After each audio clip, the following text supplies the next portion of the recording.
What's up, everybody?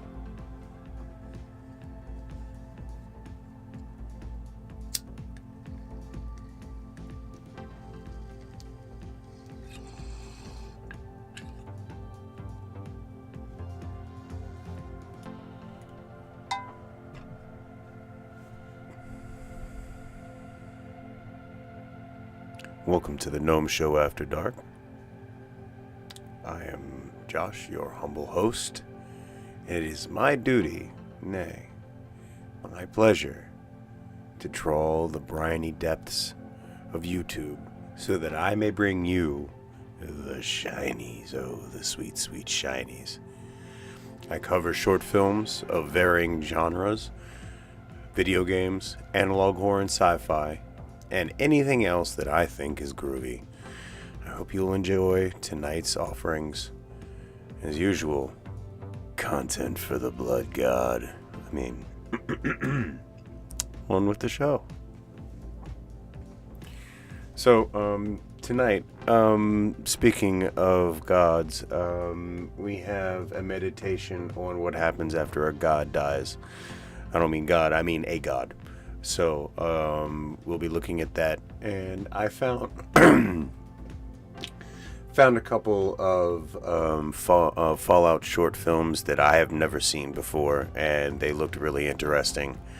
I mean, like, it's just, you know, from the eyeball, it looks interesting, and hopefully they'll be really good. We'll see, and then at the very end, if time permits, I will jump into some Pacific Drive, because we have an anomaly to drive into, and that's always a fun thing. Going Evel Knievel right into the center of a ball of living plasma or whatever. That's going to be great. So, let everybody have a chance to wander in or wander through before we get started. Make sure you have something to drink, something to eat, something to smoke on. We'll get started soon. Hope everybody's doing okay this week. We're getting ready to launch into Monday. I'm off tomorrow, but it doesn't mean I'm off tomorrow. I've got a bunch of things to do. Shout out to Miss Ashante. How you doing tonight? Shout out to Miss Kat for bringing me such wonderful gifts this evening. That was really cool.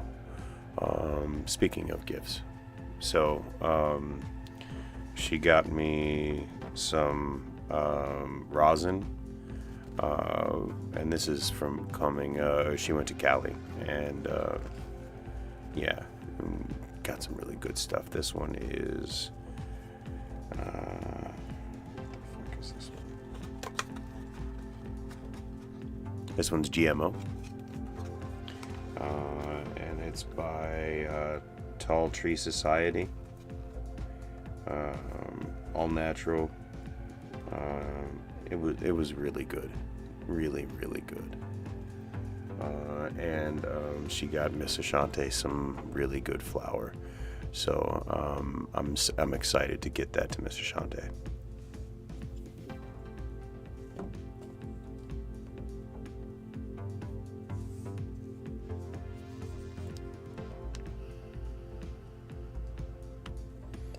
I'm jealous. She was over there for like 3 weeks. Man, it's expensive, but she was it was for the job, so she got to go have some fun.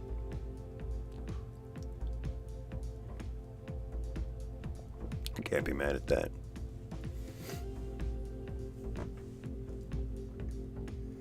And I get to take this in and show it to my boss.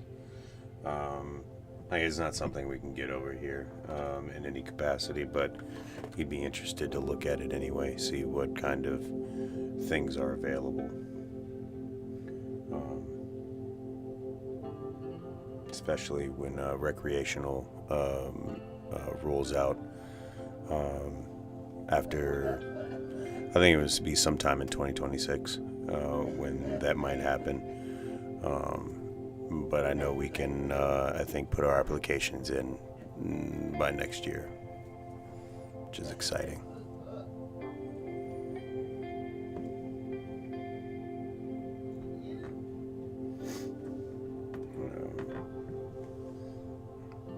It was some. Well, I can show it to you.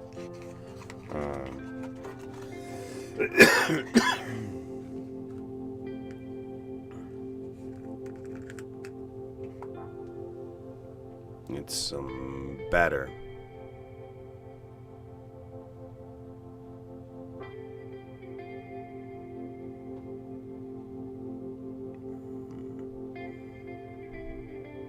Yeah. So it was really good. Probably going to be putting some pictures up on Instagram later on. She got a really good pen as well, and it was very tasty. Hey viewer, how you doing? Nice to see you tonight.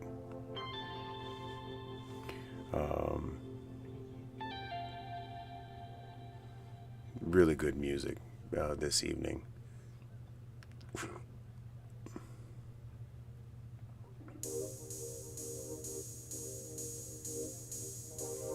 See if I'm in the mood for it.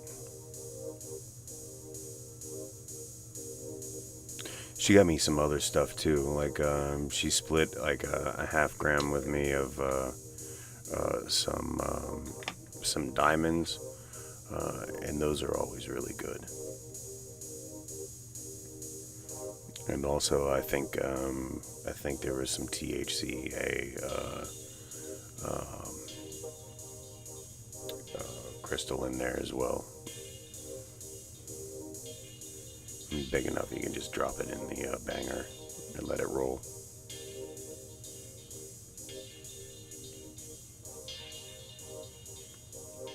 But the gems actually turned out to be really nice as well. Let me see if you can see that. Yeah, it's a little hard to see.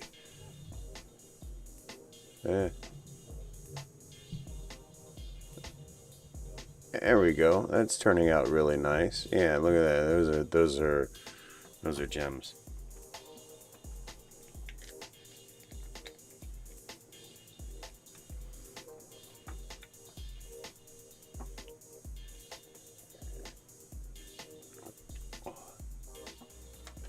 And then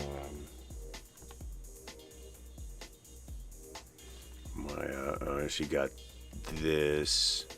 This is going to be harder to there it is. Double scoop. This is for Miss Ashante.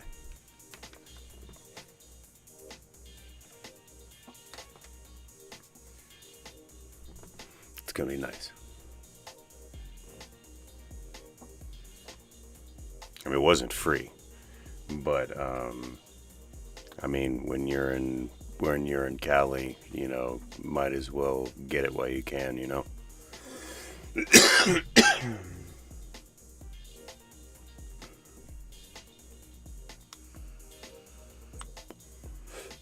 Purple. 6 gram. I think it's 6 gram. Alaskan Thunderfuck. He's good. I think it's got Blue Lotus extract in it too.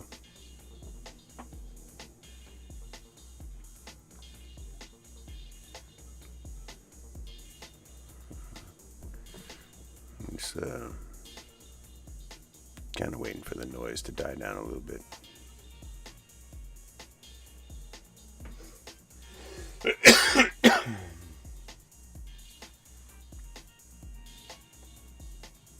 All right, so first up tonight is by Curious Archive. We've looked at something from him before, I'm sure. Been watching him for a little while.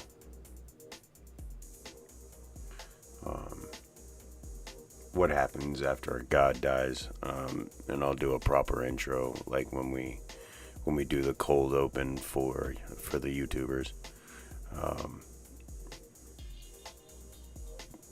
But I'm always interested in philosophical discussions about this kind of thing. Even if it is fantastical in nature, they are still meditations on existence, I guess. Mortality. I mean, you could, apply this to what happens to the human body when we expire.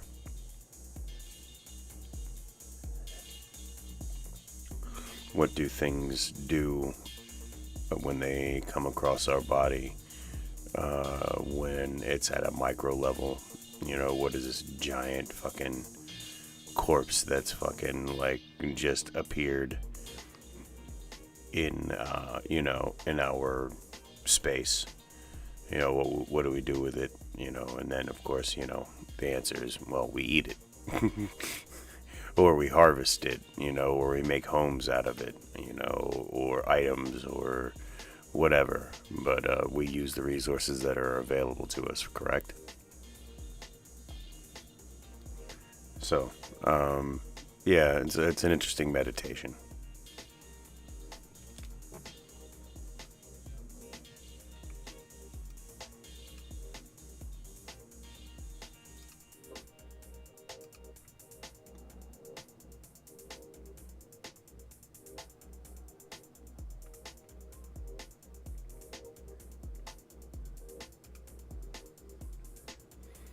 Yeah, I know it's late for some people. I wasn't really gonna do,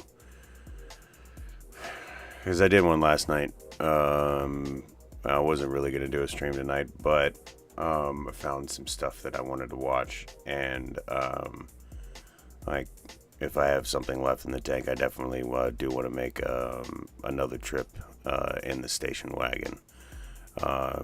Get up to the anomaly and make a trip back to make a complete trip again, because it is a really fun game, actually. Crashing around like the Pacific Northwest in a fucking station wagon that you're continually patching up and fucking maintaining, and it's got all kind of gadgets and everything, and you're still trying to even figure out what's going on with the station wagon and what's going on around you. It's kind of interesting. And there are humans. It's not like Fallout 76 when we started, when everything is dead. Like, there are people that talk to you and there's things to find out, but yeah, it's an interesting experience. I would just like, if I'm going to play something this grand, I'd rather play it with you guys. So, I mean, it's not like I wouldn't play offline, but, whenever. But we also have one other thing that we're going to look at tonight. And this actually, okay, so this might make everything a little bit more complicated. So there is part of Fallout Lanius. There's two things, for Carla and Carla, and obviously they're to do with our good friend Craig Boone, which is always my companion in New Vegas, with in addition to Edie or Rex,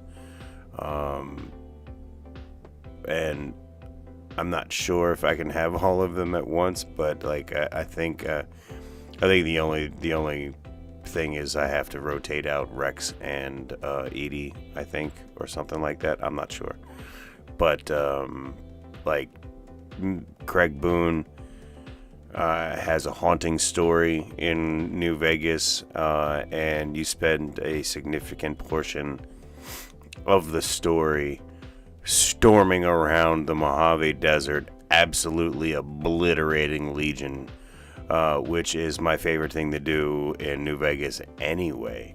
So yeah, I'm like just starting the game. I just started recently, and I've already got the toughest Legion hit squads, like just riding my ass like all the time. Like I'm so glad that I have Boone, because he like the last squad we had, he was like it wasn't even just Boone, it was a traveling merchant, and the group that was the mercenaries rolling with him that helped my ass not get annihilated again by the hit squad. I'm playing in hard mode. Fuck survival mode, but hard mode is hard. Fuck. Their damage threshold, like their armor, is fucking insane in this game. But as I've played the game many times, like it is nice to have the additional challenge and not being able to just roll the fuck around the Mojave like at level 10. You know what I'm saying? Like it's nice. I mean, you're still making all the kills and, you know, doing all the cool things, but you're still fucking faking it until you make it, you know, for quite a while, and I'm okay with that. Reason I say all this, for Carla and the accompanying New Vegas short story, this one just came out, so I think I want to check that out. What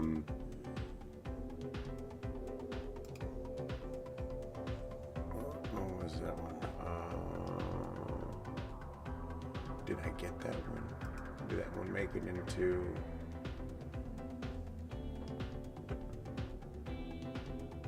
It did. Okay.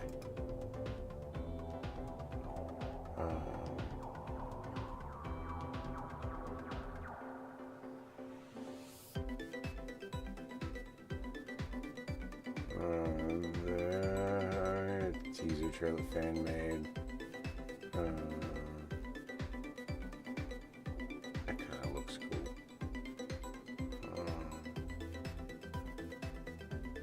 There are a number of things out here. That's funny. Skyrim fan film.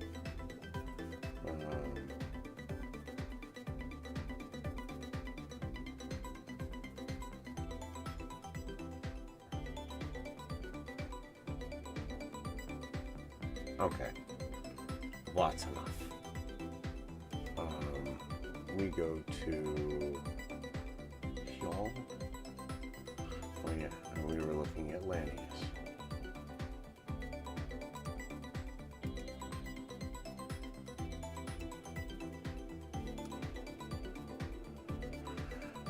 And for that, we can just do this and this.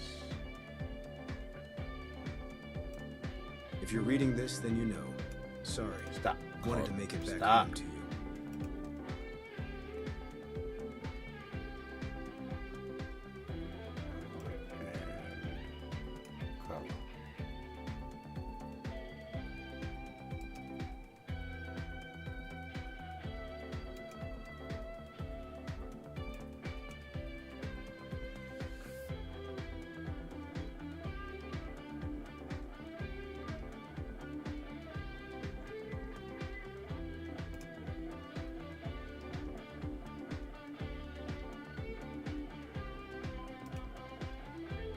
Wolf Moon is the current song.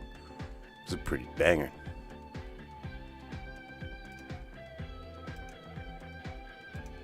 All right, there we go. Now we're where we need to be.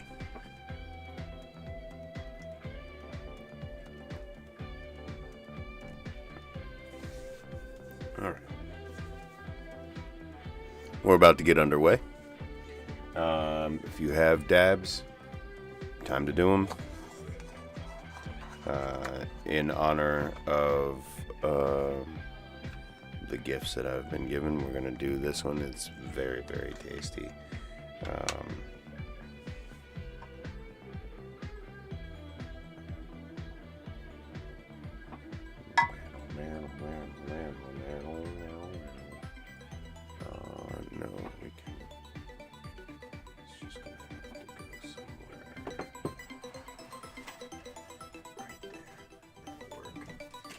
That'll work.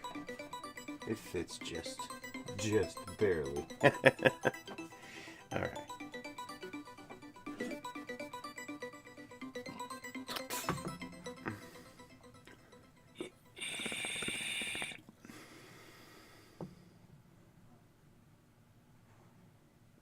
I have to clean my rig here soon. All right, and a tip for cleaning your rig, barring submerging and like using large amounts of alcohol to clean your rig, you can also, and I would recommend using tin foil for this. But you lay a large sheet of tin foil that is worked around the drain so you can have drainage while you're doing this, and set your rig on the tin foil and have it so everything can go down the drain, and do it like that.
We'll be underway in one moment.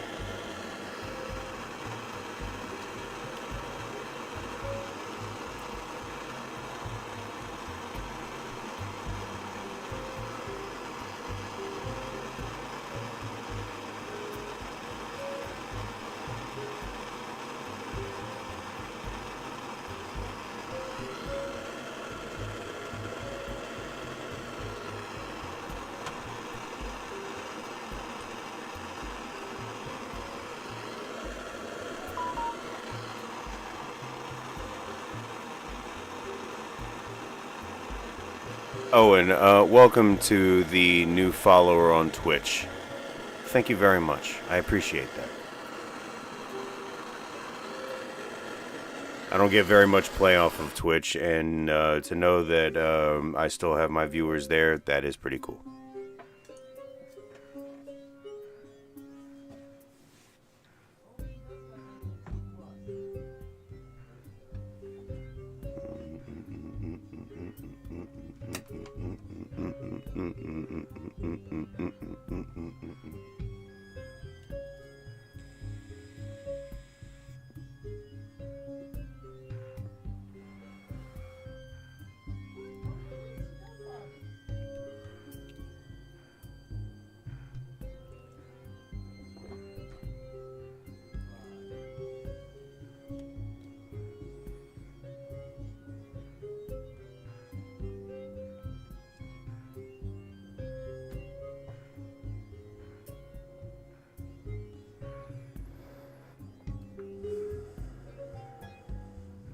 The noise in the background is usually why I insist on having music, because, I mean, I can't help it. Like, you know, it's just the way things are.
It's very smooth.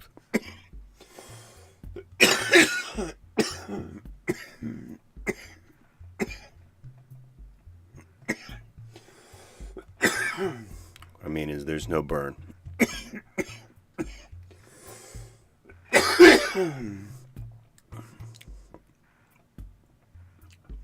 Hints of cocoa and earth.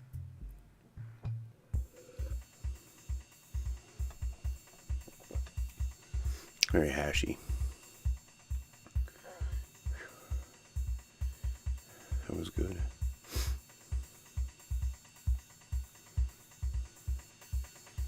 That's fucking boogie, ladies and gentlemen. Alright. First up. Now we're done with the intro.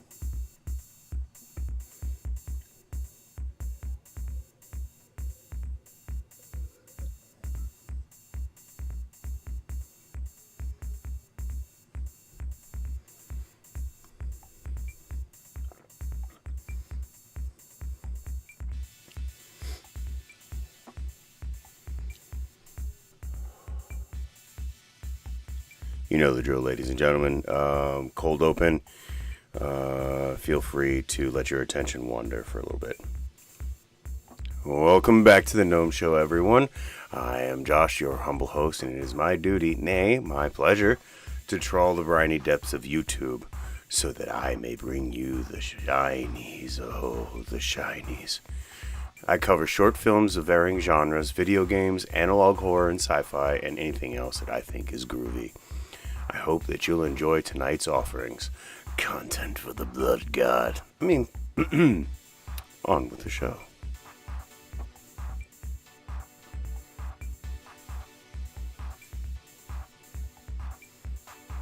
First up, we have...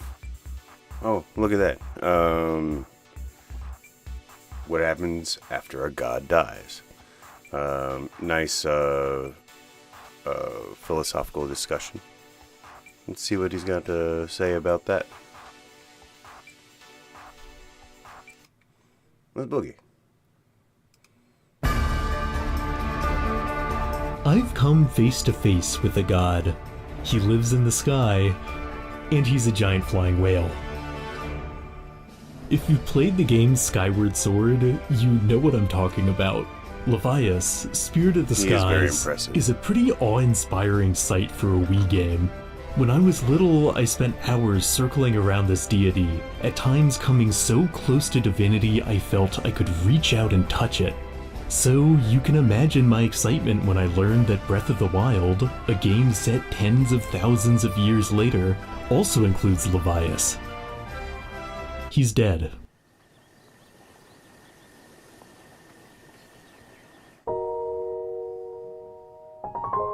There are many stories in which divine beings come to an end. But what happens after a god dies? Would they decompose, their godly forms rotting away to nothing? But what happened? That's what I'm saying. So, I mentioned in the intro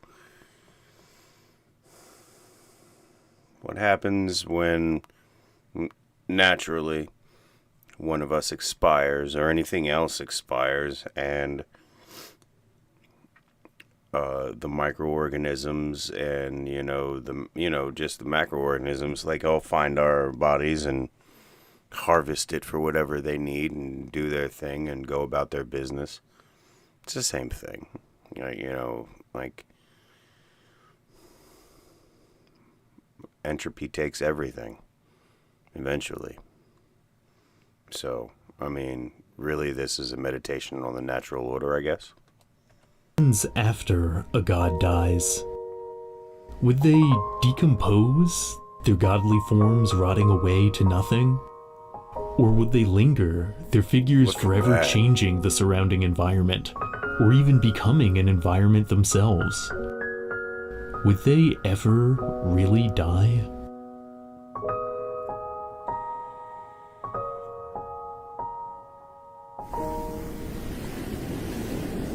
The short film The Drowned Giant is about, well, a drowned giant, obviously. But that obviousness is the point. Washed up on an otherwise ordinary beach near a small town, the giant's corpse is a blunt truth, something the narrator and other locals cannot ignore or rationalize. Without any context for where the body came from, it's at first treated as a deity, the crowd reverential and apprehensive. But then, something changes. This colossus, be it god or monster, begins to rot. And just like that, the spell is broken. The townspeople swarm the fallen titan, clamoring over its immense form, as if trying to re-establish their own importance relative to the super being. Over the following days, animals descend upon the carcass as well, hastening the disfigurement of the remains. Though disturbed by the general lack of respect, the narrator cannot, in the end, resist the urge to climb upon the corpse himself. The fact that the giant's decay, its decomposition, is what strips away its godhood in the eyes of the masses speaks to the inherent paradox of a dead deity. In most classical mythologies, dying is the pastime of mortals. What makes a god is their immortality, their permanence. The narrator has the sense the giant will reawaken, that something so powerful in life must still hold power after death, but the body remains motionless. What's immortality, though, but a slower perception of the passage of time, or the slower passage of time, like as it pertains to that particular being, like. It's not really immortality. That's just immortality as we probably know it, We have 120 maybe years on this earth.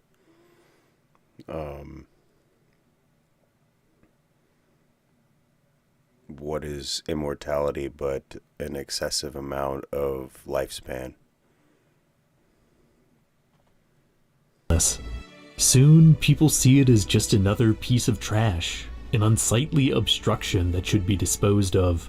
They eventually decide to cut the body into sections and haul it away piece by piece. The Drowned Giant is ultimately a melancholy examination of mortality, of how any being can be disrespected and forgotten, no matter how large they loomed in life.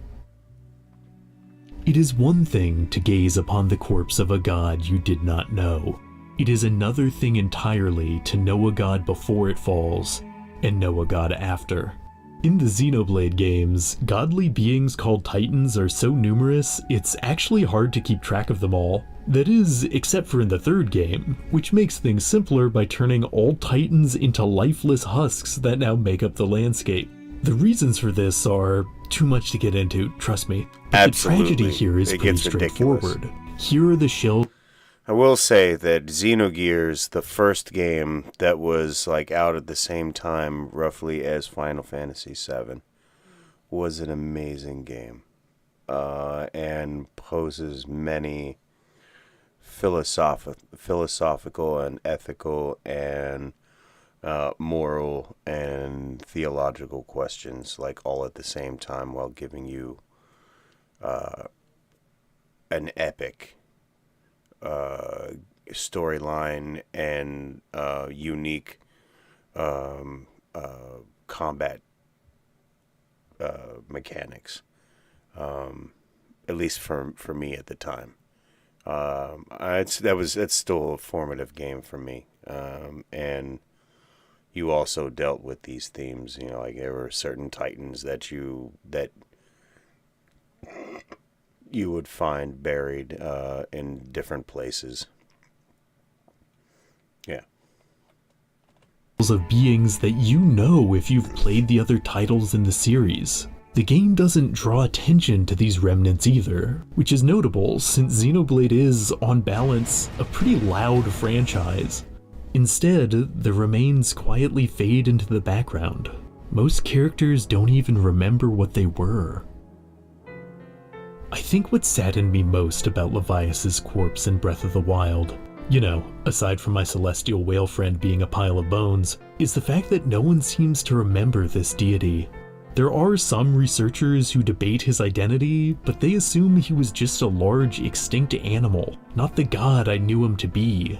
But I really can't judge, because there are actually other giant whale skeletons scattered throughout this game. When I first saw these, I didn't pay much attention. As it turns out, they're actually the remains of other whale gods from throughout the series, lost deities that I didn't even know about. For beings that were once worshipped, it's hard to imagine a more tragic fate. These gods haven't just died, they've been forgotten. One isn't likely to forget the deities of the God of War saga.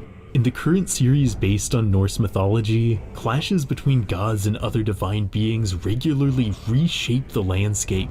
The sheer scale of godly power that these games capture is just astounding, creating countless unforgettable moments.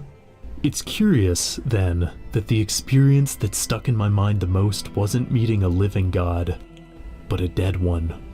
Midway through the first game in the Norse saga, you arrive upon the mountainous corpse of Thamur. Though technically a giant rather than a god, in-game lore suggests Thamur had the power to challenge Thor himself, a power so great it continues to shape the world in death. Even decaying, Thamur's body emits a maelstrom of cold that has frozen the surrounding ecosystem, an effect you can see from miles away. His sheer mass also flattened an entire village when he first fell. This idea is also present in the Greek God of War titles, where the death of a Pantheon member had an immediate and apocalyptic effect on whatever domain they had authority over. Unlike the other fallen gods discussed so far, Thalmor still holds influence over the environment in his icy, cadaverous grip. Look at that fucking hammer. You don't just observe the power of Thalmor's corpse from a distance, though. You have to climb it. And the act of scrabbling up the side of this colossus, like I was one of the townsfolk from the drowned giant, conveyed to me the scale of a god's power better than any of the series' most gonzo action beats. When I recently replayed Breath of the Wild, I tried clambering up the Leviathan skeletons, an experience that reminded me just how small I was in comparison, and that even in death, these gods, too, still hold power. At a glance, it doesn't seem like there's a dead god in the game Jusant. What there is, dominating every frame, filling every inch of your thoughts, is the mountain. And your job, your singular goal, is to reach the summit. As in God of War, the very act of climbing in Jusant feels like a form of worship. Every handhold is a prayer, every completed route a hymn to the mountain's power. Really fun. Jusant also requires you to make these leaps of, faith, for lack of a better word, where you're suspended on nothing but a rope and the trust that the mountain will hold you. It is in these moments that you can get the closest to fathoming the true size of the mountain's body, to comprehending the extent of its power. Wow. You encounter the remains of multiple civilizations as you make your way to the peak, cultures that rose and fell entirely within its shadow. It is clear in the art that these societies have left behind that this mountain was something they worshipped. To the people who lived upon its body, the mountain is a kind of god. And this god has died. There is a sense that the present-day peak is a husk, a dried-out skeleton of its former self. The wreckage of boats, fishing equipment, and withered coral that scar the landscape indicate a vast ocean once surrounded this region. The game's very title, Jusant, a French maritime term for a period of low tide, supports this narrative. Without getting into spoilers, there's evidence this drought came from human activity throwing the ecosystem out of balance. This mountain was a god, and we have killed it. There is a polluted, corpse-strewn deity on the face of the earth. Its name is Mount Everest. Actually, its name is Chowmalungma in native Tibetan, meaning Goddess Mother of the World. The name Everest comes from Welsh cartographer George Everest, a man who famously disliked the idea of a deified peak being named after an outsider. But the name stuck with the English-speaking world, and so too did an obsession with scaling this icy god. Today, hundreds of people climb the summit every year, many of whom are wealthy, inexperienced outsiders following well-traveled routes. Yet Chowmalungma, or Everest, still holds frigid, unpredictable power. In his book Into Thin Air, author John Krakauer writes a first-hand account of the 1996 Everest disaster, a blizzard in which 8 climbers lost their lives. This event was a tragedy, but also not uncommon. Since the 1920s, over 300 people have died trying to reach the peak, a staggering one-third of whom have been guides from the Sherpa community, an ethnic group indigenous to the Himalayan subregion. Outsiders have long relied on Sherpa guides to make it to the top of the mountain. Edmund Hillary, often called the first person to summit Everest, did so alongside Sherpa mountaineer Tenzing Norgay. Guides face significant exploitation and inconsistent safety measures, often carrying much of a client's gear. Between oxygen tanks, tents, and food containers, literal tons of garbage have been left on the slopes. In their haste to ascend a god, tourists have left her body disfigured and the community disrupted. In the epilogue of Into Thin Air, Krakauer relays an account of a Sherpa orphan lamenting the state of the sacred mountain, stating, "Outsiders find their way into the sanctuary and violate every limb of her body by standing on top of her, crowing in victory and dirtying and polluting her. For many, climbing Everest is clearly not an act of worship." There's something wrong with the holy mountain in Horizon Zero Dawn. I could tell there was something wrong from the start of the game, when I looked up and saw these eldritch metal tentacles spilling out of the mountain like mechanical intestines. A post-apocalyptic title, Horizon is full of the wreckage of civilization, the skeletons of buildings and cars and lampposts, and for the most part, these ruins feel benign. The only thing menacing about them is what they imply, that some terrible fate befell humanity. But the ruins on the Holy Mountain don't feel benign. They feel like a disease. It isn't the exterior of the mountain that the survivors in Horizon worship, however. It's the interior, a chamber containing a god called All-Mother. To the viewer, it quickly becomes clear that this god is a fragment of ancient technology, one the survivors revere for saving them from an apocalyptic danger. The tentacled corpse smote upon the mountainside also has a name, although it isn't called a god. It's called the Metal Devil. And once you hear that name, the story of what happened to the world starts to fall into place. In fiction, the corpse of a devil has a very different presence than the corpse of a god. In the Studio Ghibli film Nausicaa of the Valley of the Wind, civilization was wiped out by biomechanical weapons of mass destruction called god warriors, although most survivors now see these creatures as demons. But in both Nausicaa and Horizon, there are characters who seek power in these accursed remains, attempting to wield the rotting, long-fallen devils against their enemies.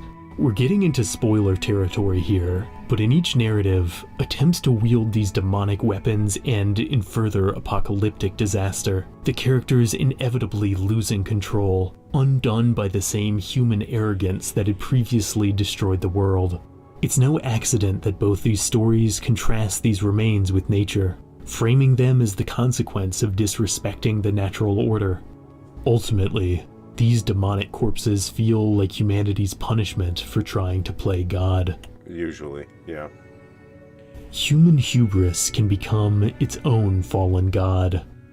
There's a decomposing colossus punishing the characters in the 2014 Russian movie Leviathan, and it's not the giant mysterious whale skeleton you see throughout the runtime, or at least, not entirely. The true deity putrefying in the background of Leviathan is, instead, a societal one. All of civilization that we see throughout the film feels like it's rotting from the inside out, infested with governmental corruption. The film's title appears to reference the Hobbesian Leviathan, or at least an idealized version of it, the deity of society one buys into for a nation to function. In the film, this deity is rapidly decaying. Wooden ships like rib cages collapse upon the shore. A fish processing plant calls to mind a slowing circulatory system, all the workers inside the final blood cells dragging this organism along before the inevitable. A condemned house is picked apart like a beached whale, first by stragglers and then by the apex predator of a demolition machine. Though not technically set in the post-apocalypse, this world seems to have died a long time ago, and is only now beginning to stink. I think part of why the dead Leviathans in Breath of the Wild struck such a chord with me has less to do with the state of the remains and more to do with the state of the world around them.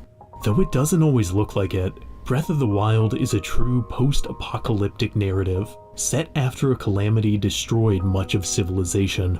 This devastation is embodied in the appearance of another deity in the series. In Skyward Sword, the goddess Hylia is represented by a shining statue, fitting for an era of relative prosperity. In Breath of the Wild, the statue of Hylia is overgrown, forgotten in a half-demolished cathedral abandoned years ago. It's a testament to how much of the world has been lost post-calamity. I think that's what I was really mourning. Not just Levias, but the larger, abstract Leviathan of a functioning society. Not a Hobbesian one, but a kind of community that wouldn't have forgotten the dead so easily. But must a fallen god represent an end? Or could it also represent a new beginning? Though less common, there are stories where a god's death brings new life, their remains serving as a foundation upon which something new is built. The Marvel Comics city of Nowhere is built in the skull of a fallen celestial, basically that universe's equivalent of a god. In the animated series The Owl House, an entire civilization thrives on the bones of a still rotting deity. I've said the word rot a bunch in this video, but in nature, rotting isn't something inherently negative.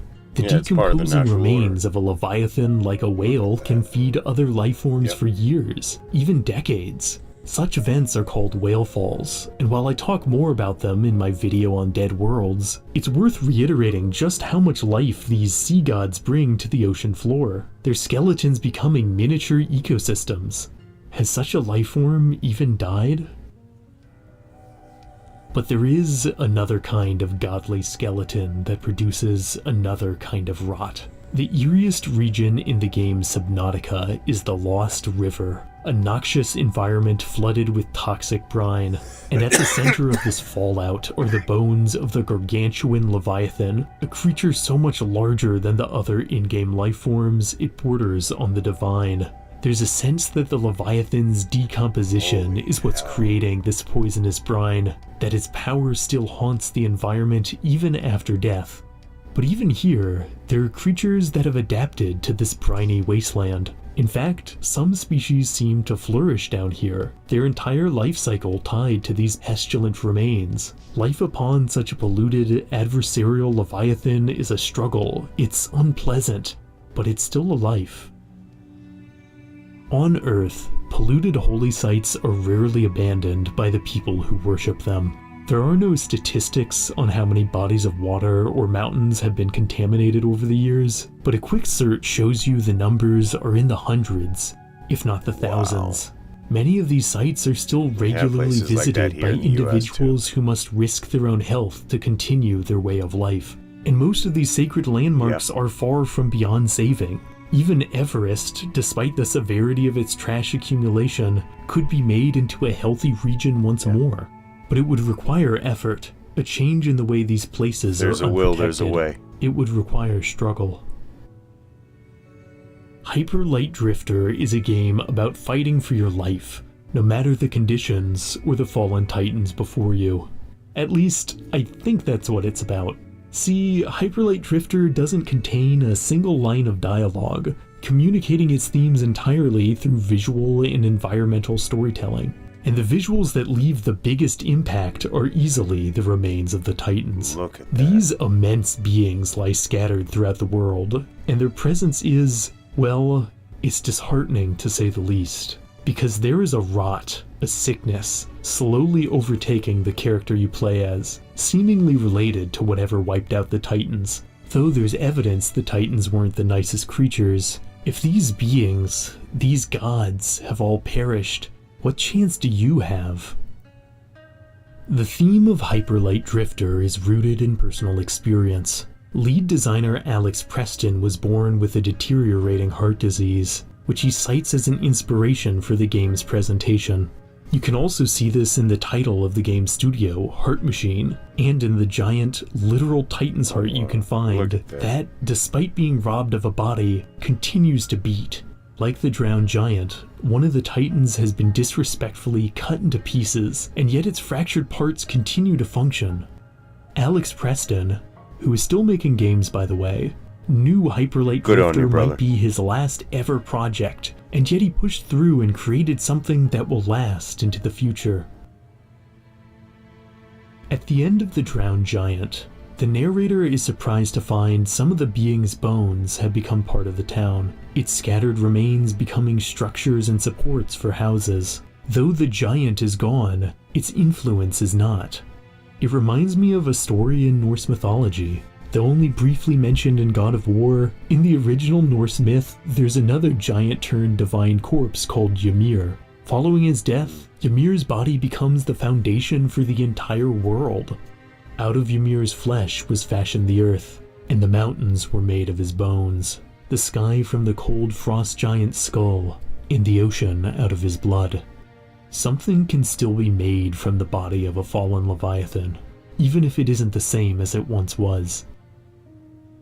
Maybe it's wrong of me to wish Levias had stayed the same. I don't know what life he might have nurtured, what ecosystems fed upon his remains. Levias still exists, both in my memories and on my Wii if I turn it back on, because he's from a video game, but, you know, metaphor. The Leviathan of civilization also still endures. Though much of Breath of the Wild's world has been destroyed, there are pockets of survivors from which a community could re-emerge. Maybe that society would revere Levias, not for the god of the skies he once was, but for the modest shelter his remains now offer. Zelda games have always had a sense of decaying divinity, that the land itself was once something sacred and is now decomposing. Even the brightest titles can capture this feeling, but there's also a consistent sense that not all is lost, that the world can still be rebuilt on the bones of what came before. You know, there are a lot of current civilizations that can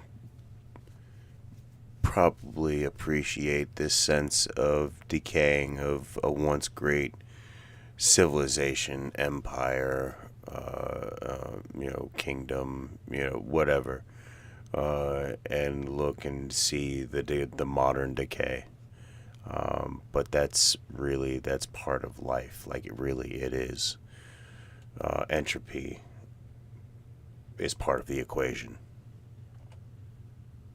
The giant is still alive for me, the narrator states at the end of The Drowned Giant. I often dream of his resurrection, a colossus, striding through the streets of town, picking up the fragments of himself on his return journey to the sea. And as always, thanks for watching. If you enjoyed this entry, please lend your support by liking, subscribing, and hitting the notification icon to stay up to date on all things curious. See you in the next video. Yes, sir. All right. So, as I said, a nice, thought-provoking meditation on mortality. Let me know if this struck any chords with you. It did me. It was food for thought. Like, subscribe, and share, ladies and gentlemen. Be safe, happy, and healthy. I'll see you in the next one.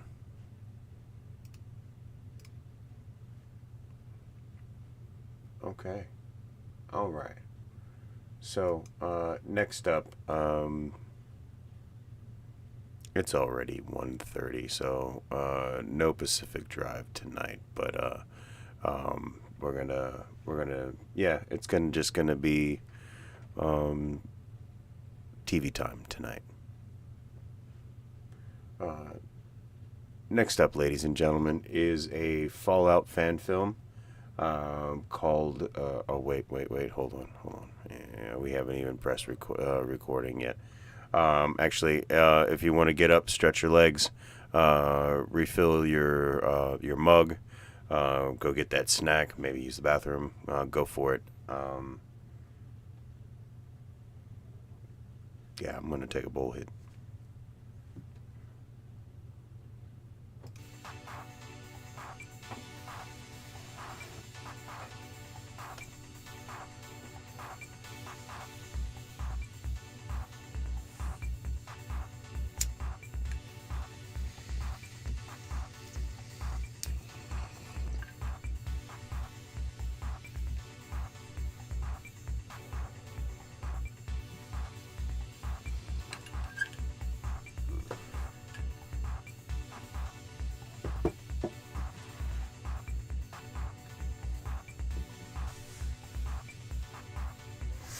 I think that might be the Airheads that I picked up a couple weeks back.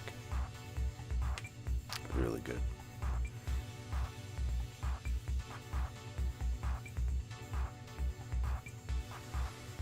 You know, sometimes I'll be laying in bed trying to go to sleep, and I'll get those thoughts of existential dread. And I think about that too, about getting old and dying and like not being or whatever comes afterwards. I think it was on an episode of Steak and Eggs, but they were talking about if there was a chance of like having your like a copy of your conscience uploaded to the cloud or whatever. I think I might be inclined to do that.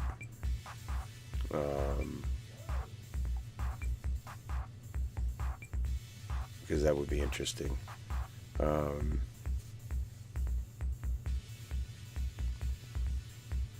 But I think that would be like a dying wish type thing, or like, you know, an end of life type thing, you know. Because I would, you know, like there's two of me running around out there. I mean, it might be cool. Like there's a whole nother version of me running out there in the Matrix. Or I don't know. That's a big question.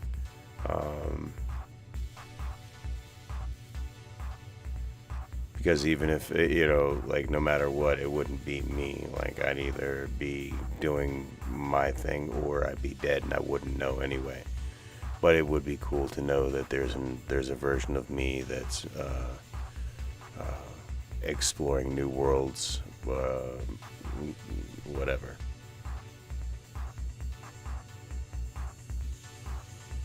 All right. So, on to the next one.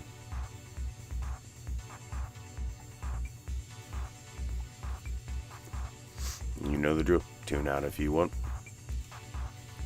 Welcome back to the Gnome Show, everyone. I am Josh, your humble host, and it is my duty, nay, my pleasure, to trawl the briny depths of YouTube so that I may bring you the shinies. Oh, the lovely, lovely shinies.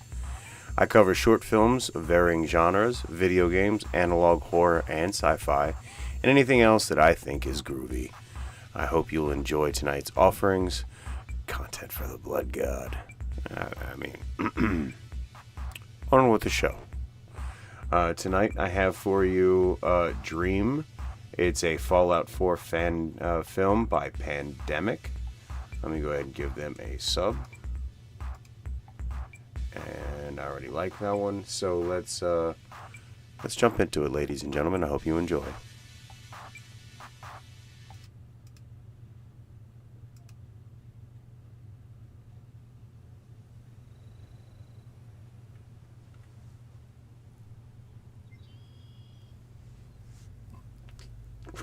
Oh, it's right next to one of the vaults, right?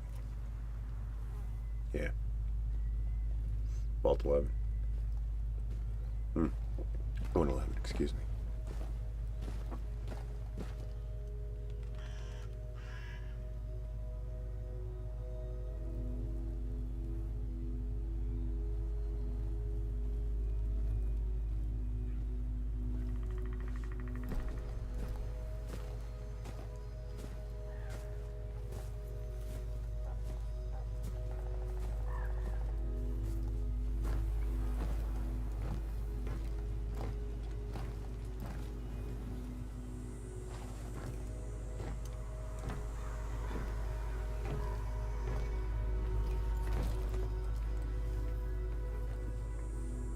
Looks like Kellogg.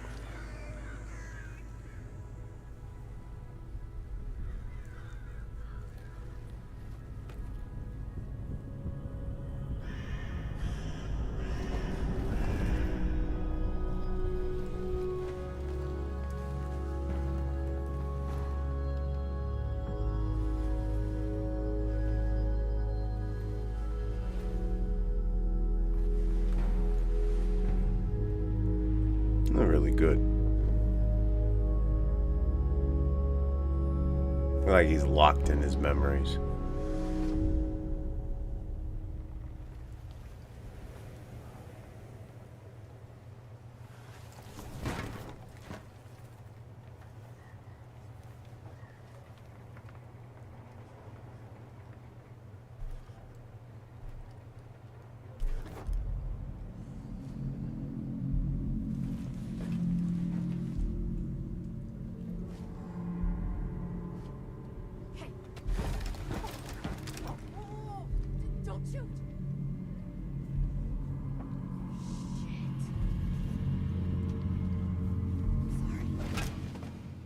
Oh.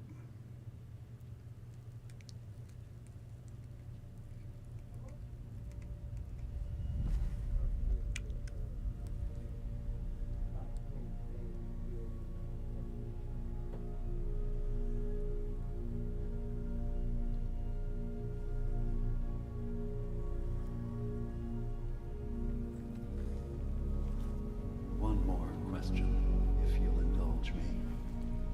If you don't mind, what's the first memory you have? Fine. I remember being in my house the day the bombs fell.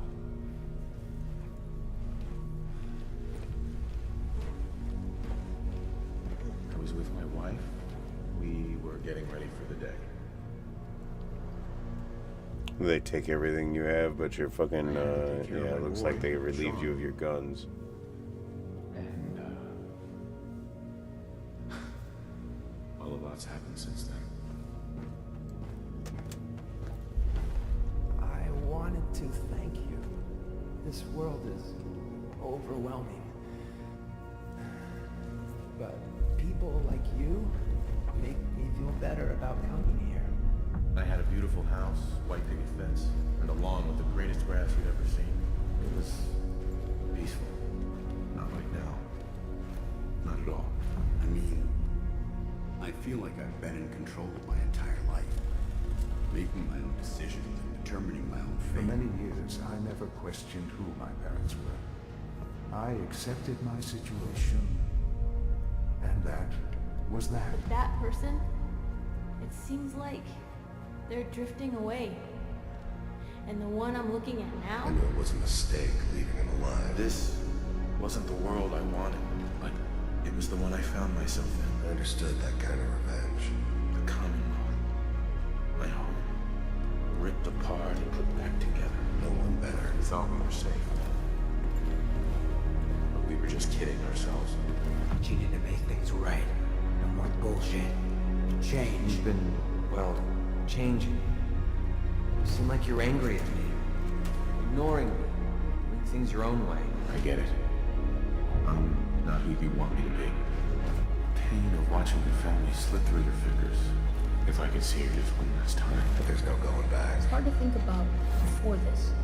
Sometimes I can remember, sometimes I can't. Does that happen to you? I didn't want it to end like this, Sean. I'm not a monster. I dreamed of you. as an adult for so long. Here you are. And I'm so disappointed. As am I. Guess I tend to idealize people. See them how I want them to be. Look, when we first met, I could tell you were different. I thought maybe you could help us turn things around and really help make the Commonwealth a better place. What I've seen lately, though, is someone who doesn't care about anyone but himself. I hope someday you can let go of your anger. You really don't know, even now. Deep into that darkness peering. Long I stood there, wondering.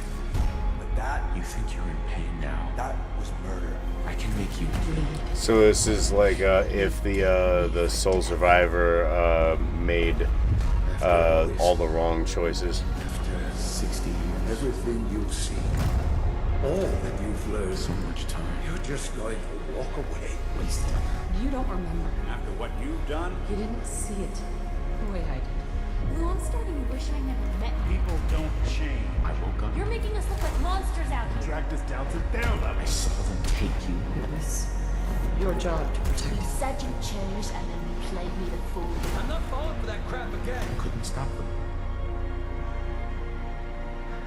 I couldn't do anything.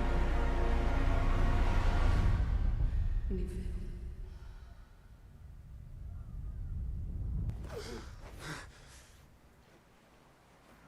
No memories before then. Just a single day, and then waking up alone. Holy. We so easily accept what's presented to us as the truth, don't we?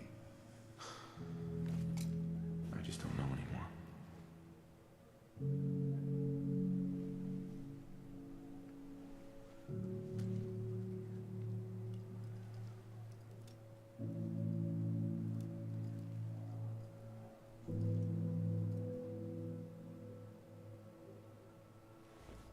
Isn't it funny how a memory can feel like a whole different reality? People, places, even sounds and colors can change. Or someone else has changed them. I won't lie to you. There will always be other explanations. Trauma, disease, the background radiation. They all take their toll on the mind.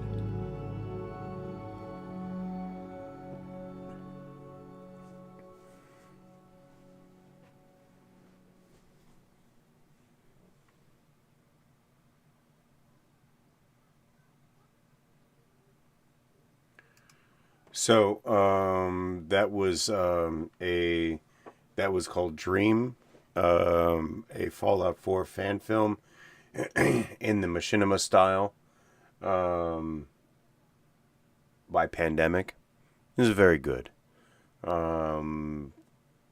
some nice meditation on the idea that the Soul Survivor is a synth, and there's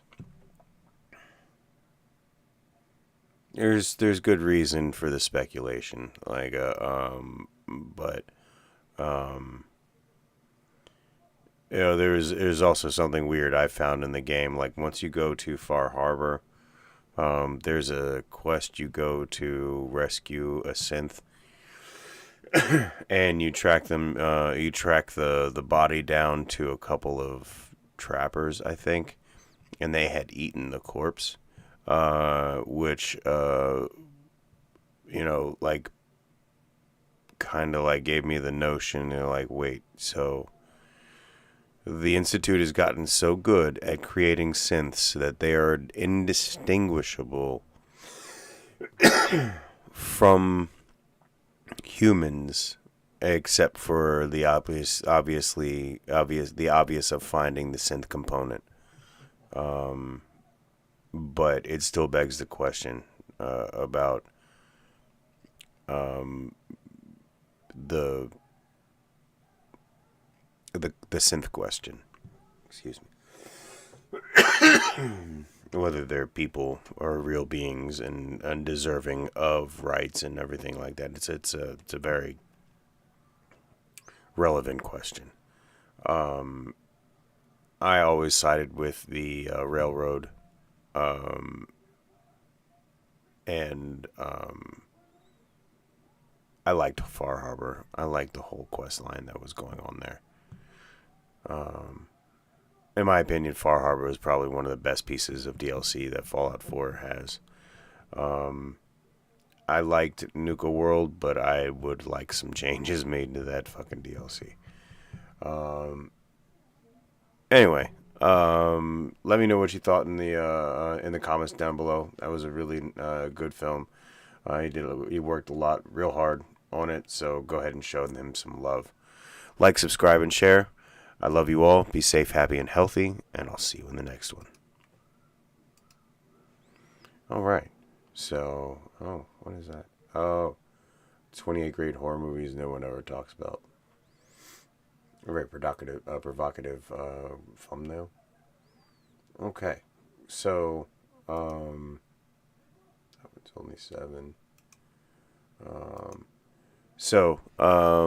Next up is is 2 pieces from Fallout Lanius. I'm excited for these because I'm currently invested in this storyline. Well, I mean, I've already completed it, but yeah, I just did this recently in New Vegas, and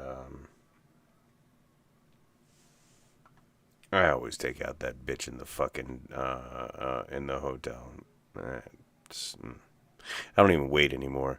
I'll go in, wait till it's dark, then go in, get the contract, go back and talk to Boone, and then just lead her right out as soon as I possibly can.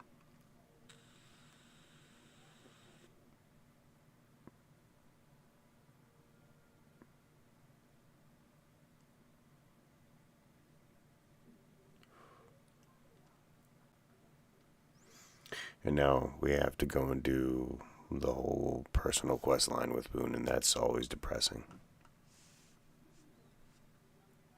With Bitter Springs.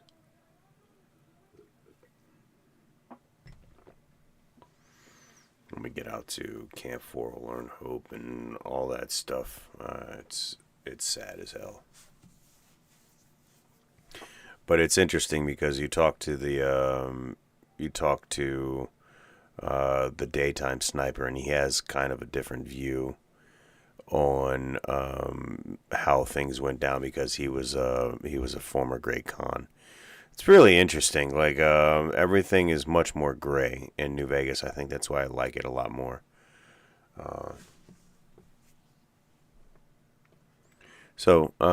Yeah, I'm gonna do these 2 as one video, and then we have one more called Fallout Crossroads right afterwards. Yeah, it's getting close. So, let's boogie.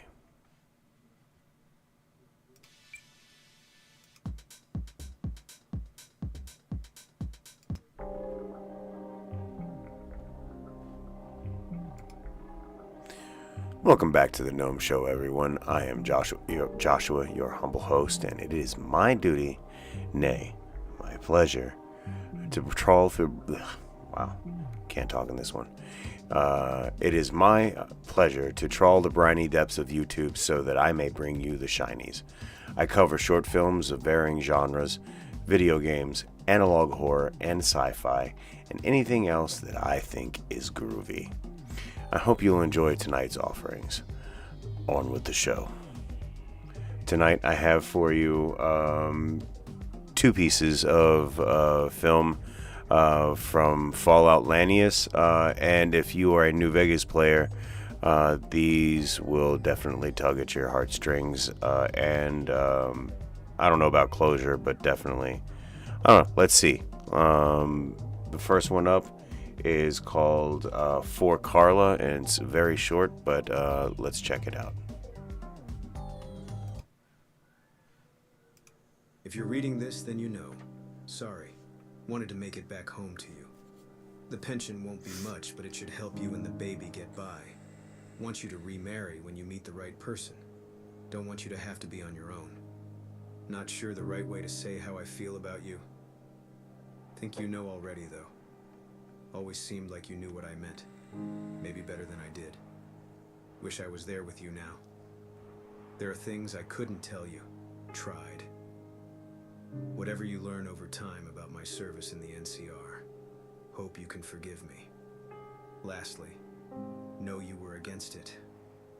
But if it's a girl, want her to be named after her mother. Know it's playing dirty to win the argument this way, but too bad. It's worth it. Craig. This is the letter that he had. Okay, and now let's do this.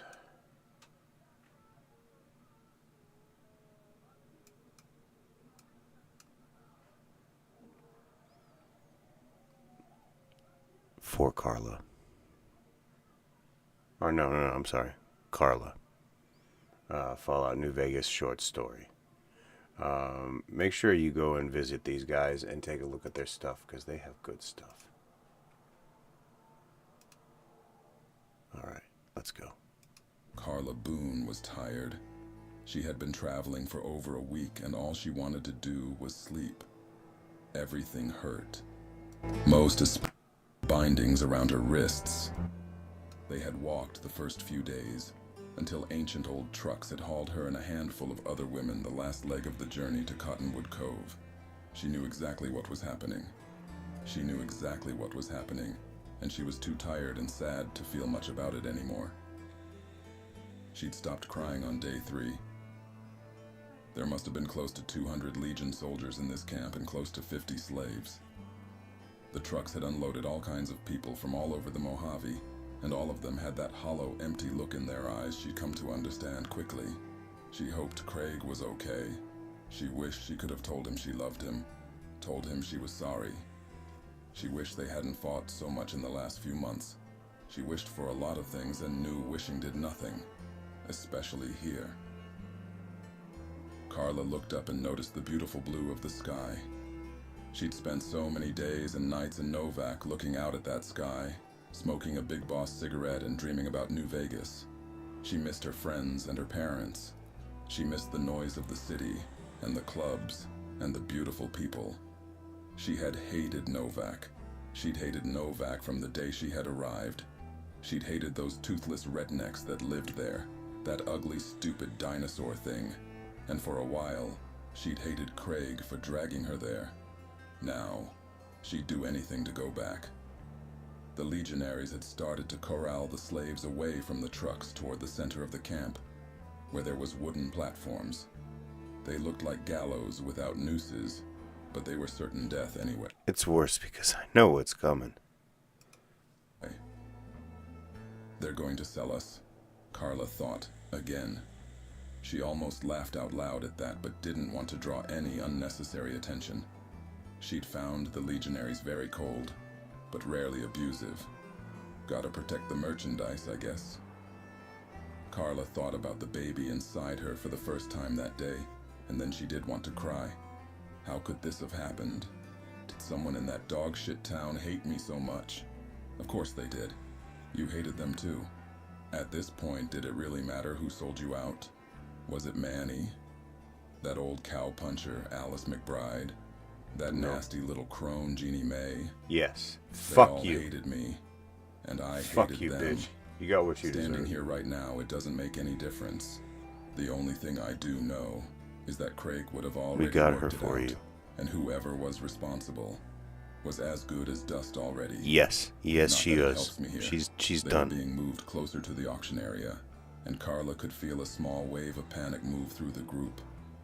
If there was anything she had learned in the last week, is that fear ebbs and flows. And the minute you think you can't feel it anymore, there's plenty more where that came from. There was some kind of leader, a big man with a stupid helmet barking orders at his men. He spoke in a clipped, bizarre way, where elements of his speech was littered with Latin, which made him sound uncanny and cartoonish.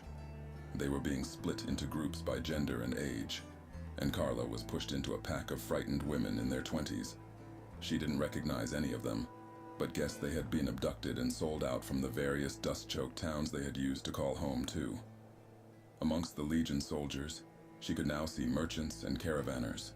She could only guess a lot of them were from Flagstaff, the home of Caesar's Legion. A lot of them were carrying chains and whips, and she guessed one of them would be her new owner soon. She looked at the closest Legion soldier and wondered what it would take for him to kill her.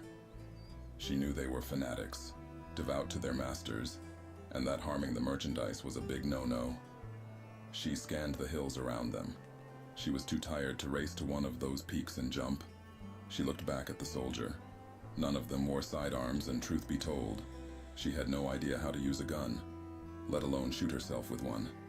Pretty bleak stuff, she thought, and again stifled a laugh. At this point, what else could she do?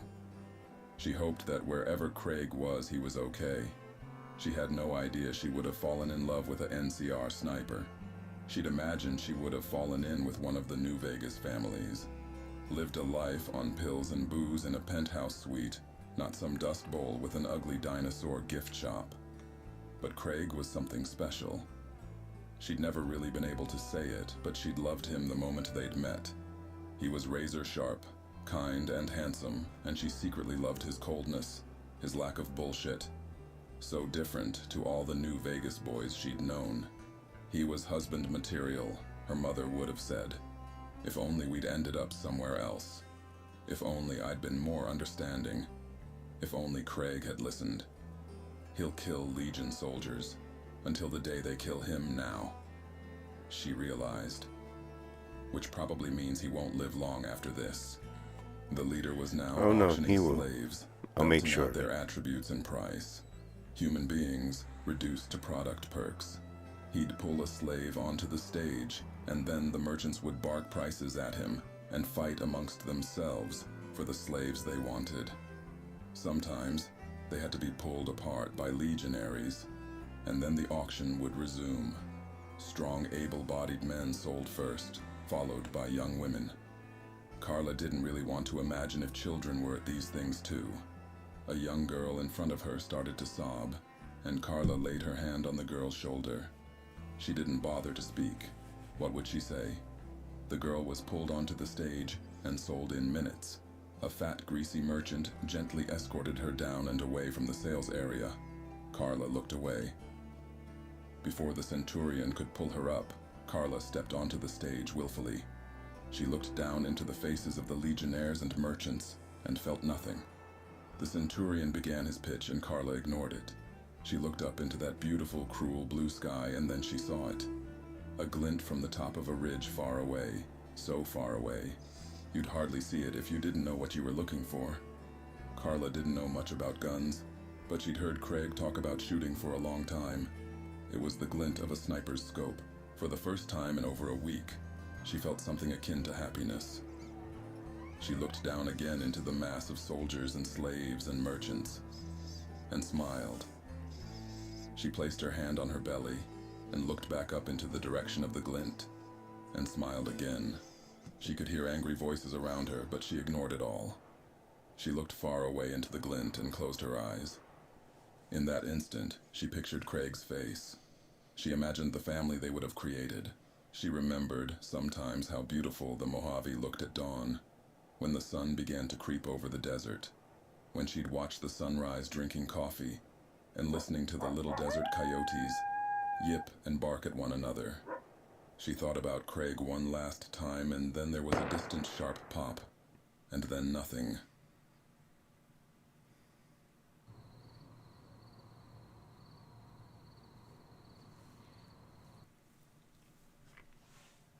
Excuse me.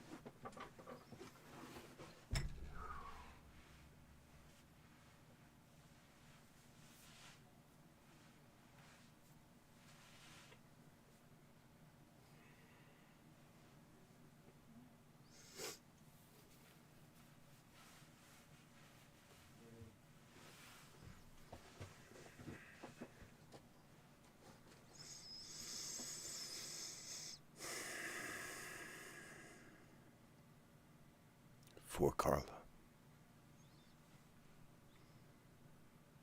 Like, subscribe, and share. I'll see you on the next one.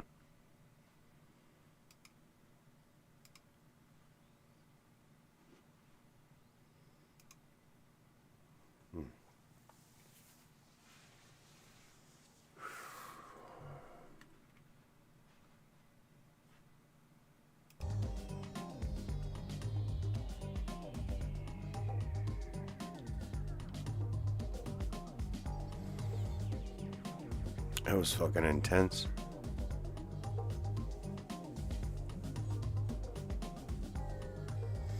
We get that bitch, Jeannie May.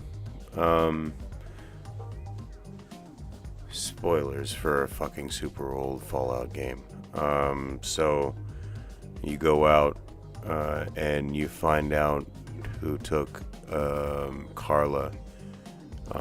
He doesn't want any details. He doesn't care. All he asks you to do is march that person out to the crossroads next to the dinosaur, and do it while you're wearing the beret, and he'll do the rest. So you do get her, and we will make the Legion pay. We always make them pay.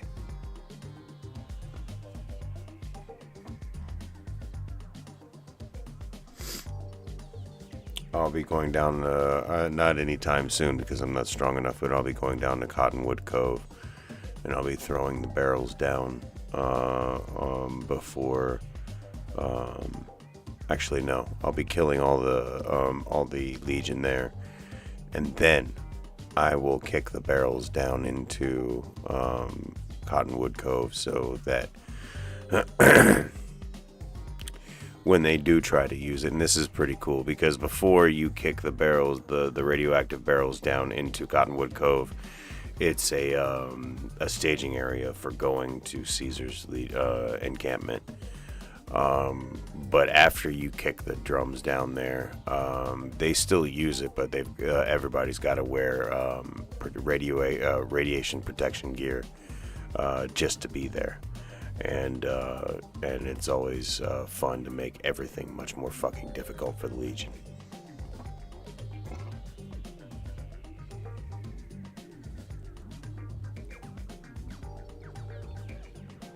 I knew the Carla one was gonna get me, and it did, and it was worth it.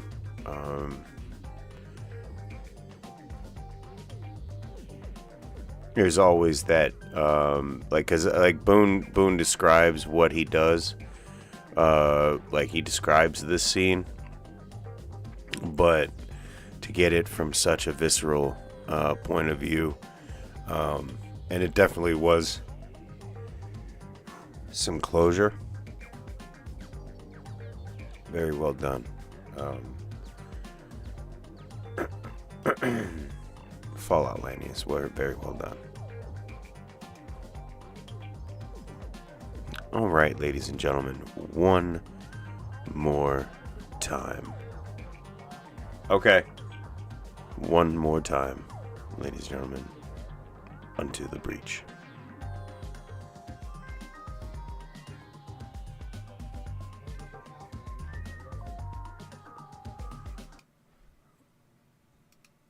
Alright, ladies and gentlemen. Welcome back to the Gnome Show, everyone. I am Joshua, your humble host, and it is my duty, nay, my pleasure, and sometimes my sorrow, to trawl the briny depths of YouTube so that I may bring you the shinies. I cover short films of varying genres, video games, analog horror, and sci-fi, and anything else that I think is groovy. I hope you'll enjoy tonight's offerings. On with the show. Right before the end of the night, before I end the broadcast day, we have Fallout Crossroads. It's a New Vegas fan film. It seems to be one of the themes tonight, along with themes of mortality and letting go and making do with whatever time you're in. It's fairly relevant. All right. Let's boogie.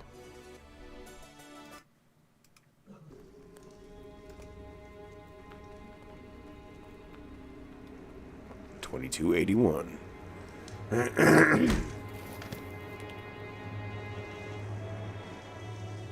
It's a nice Legion costume.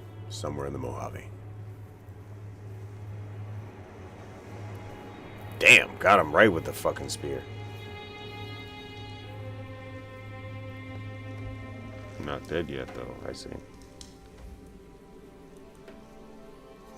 You know, it's right in the fucking spine. Oh, maybe he is dead. Maybe that was just... I have the shot lined up. Hold your fire. So they're leaving. We have to take them out now. You heard her. Finger off the trigger. So we're just gonna sit here and watch the enemy go right on by us. I said, going anywhere without those stem packs. Those two? They're scouts. We shoot now, and the rest of those brutes will hear, and we'll be in some deep shit. Last thing we need is a goddamn Legion where our presence is. Yes, sir. You really think that courier is going to show? Better. The only link we've got to the supplies. Yeah, well, $20 of Reeves' paycheck says he takes his stem packs and never turns up. Quiet, Hughes. Don't listen to Private Sunshine over there. He's a born cynic. For now, we hold tight at this. So, like a fair note on the costumes. The general NCR gear does look this like just as shit, and nothing against the costumes. I'm just saying, like, you know, like the general low quality of protection. Like, you know, like most of them are just wearing fatigues and stuff. But these are definitely NCR troops, and that definitely look, you know, like these are. What is a scout unit. Yeah, I think this is like even like in the game. This is good. Our friend returns.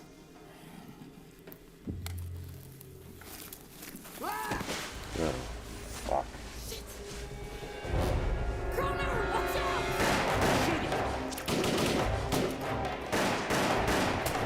And he still didn't hit him.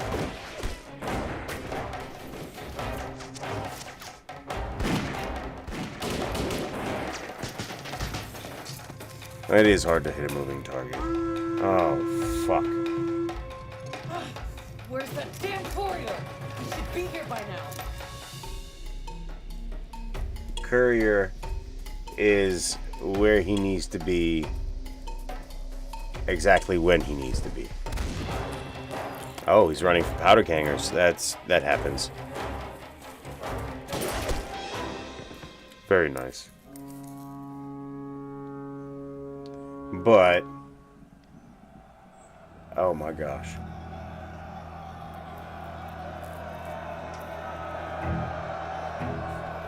That's no bueno.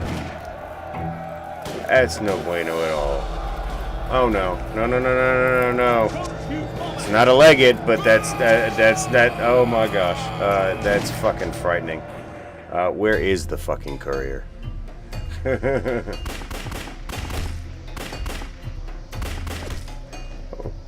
Alright, powder gangers down.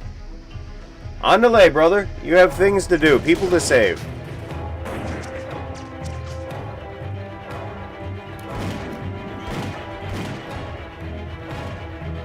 I mean, for fuck's sake, there's still a platinum chip out there. Although, I need another look at the courier, but...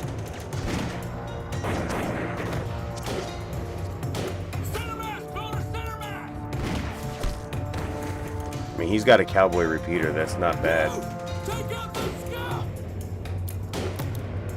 Nice leg shot.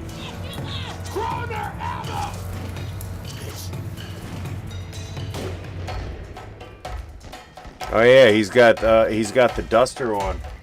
I wonder which flag he's carrying, or which one. He's probably not Legion. That's definitely for sure. He's because the NCR is waiting on. Oh no. Oh well, at least you didn't get your head melon split like that. That's uh-oh. Hey, oh my gosh. Ooh, nice! A brain to the... a rock to the head is a rock to the head. I don't care who you are. Unless you're a super mutant. Then it's, you know, like, then they might have a chance at fucking getting back up.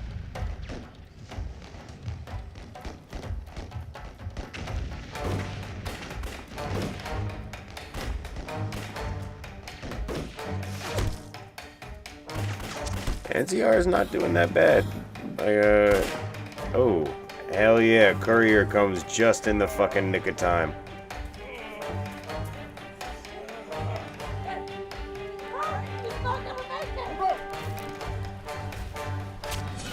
Ooh, hey, there we go. Nice. You're late. Yeah, well, no, like I said, we're always exactly where we need to be when we need to be, just like wizards. Oh, that sucks. Sure you don't want to come back to the outpost? Got a hot chow and a cot with your name on it. No can do. I still have some business I gotta tend to down on the strip. Oh, so he is going for the chip now. Well, if you ever need backup, you know where to find me. Yes, sir. I do. I hope those medical supplies can help your cause. Thanks again. Easy, troopers.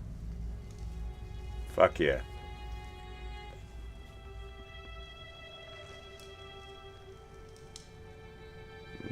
Weird, he's not flying any flag, so I guess he's, you know, a general paragon of the wastes.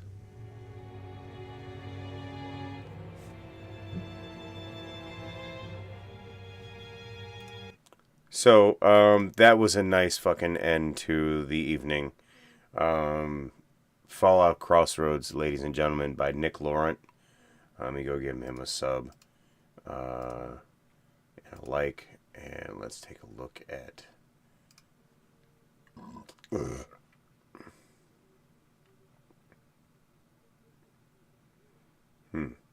So there's... Okay.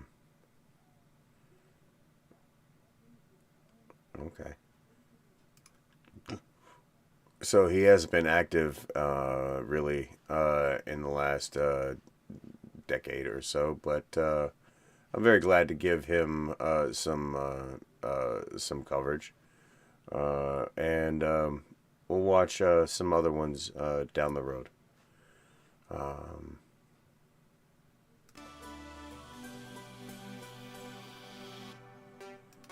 So yeah, that was really good. Where were we? Yeah, so that was Fallout Crossroads.